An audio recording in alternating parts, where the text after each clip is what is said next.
Bonjour, je suis Danielle Piché, directrice générale de l'Association des jeunes veilles du Québec. C'est avec fierté que je vous présente les jeunes qui ont participé au programme de thérapie virtuelle de groupe 2020 et les orthophonistes qui les ont accompagnés au cours de ces 3 dernières semaines.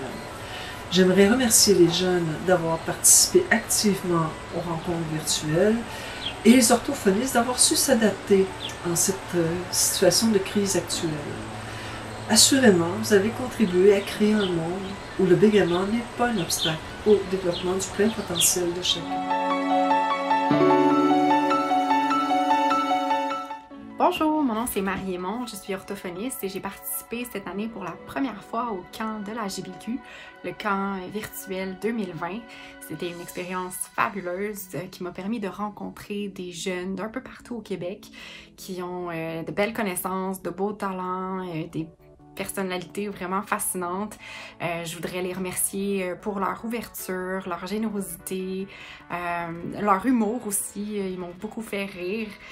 Donc, je voudrais les remercier, eux, de m'avoir permis de vivre cette belle expérience. J'ai 12 ans, je vais raconter ma farce. Je commence. La professeure appelle une élève et lui demande: Jonathan, dis-moi un mot qui commence par D. L'élève lui répond: hier. La professeure a dit: hier commence par H et non D. L'élève Jonathan a dit: mais non madame, hier c'était dimanche. Bonjour, je m'appelle Florent, j'ai 9 ans et j'ai réalisé le défi que je voulais faire, c'est parler en inconnu. Et je l'ai réussi quand le jour de mon anniversaire, le 16 août, je voulais manger des chaussons aux pommes et alors on est allé à Première Moisson et puis c'est moi-même qui a commandé la commande.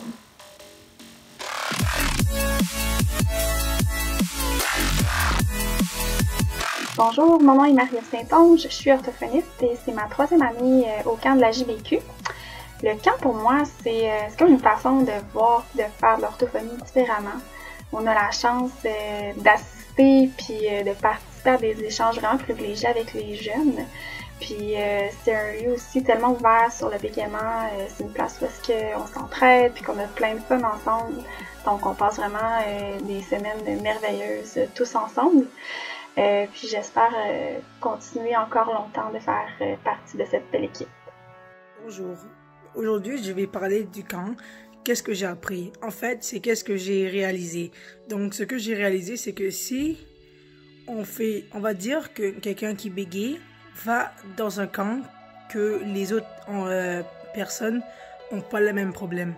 Ça peut être un peu mal à l'aise ou pas confortable. Mais moi, ce que j'ai réalisé, c'est que quand tu es dans un camp, que les personnes ont le même problème que toi, ça veut dire le bégaiement, tu te sens plus confortable et tu es plus à l'aise.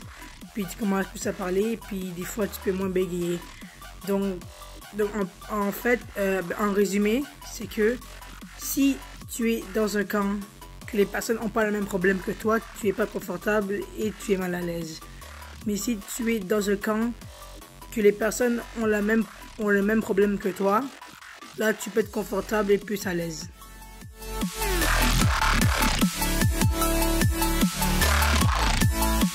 Bonjour, je m'appelle Judith, je suis orthophoniste.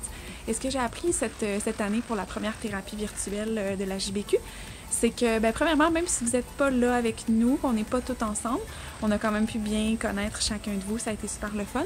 Puis, ce que je retiens aussi, c'est que même s'il y a du bégaiement, chacun, vous pouvez parler, prendre votre place, vous affirmer, puis dire tout ce que vous voulez dire. Bye! Je m'appelle Lilia, j'ai 10 ans et j'aime beaucoup le baseball. Et je joue même dans une équipe. Maintenant, je vais vous rencontrer une blague. Quelle est la puissance électrique d'un coton cheese? 2 watts.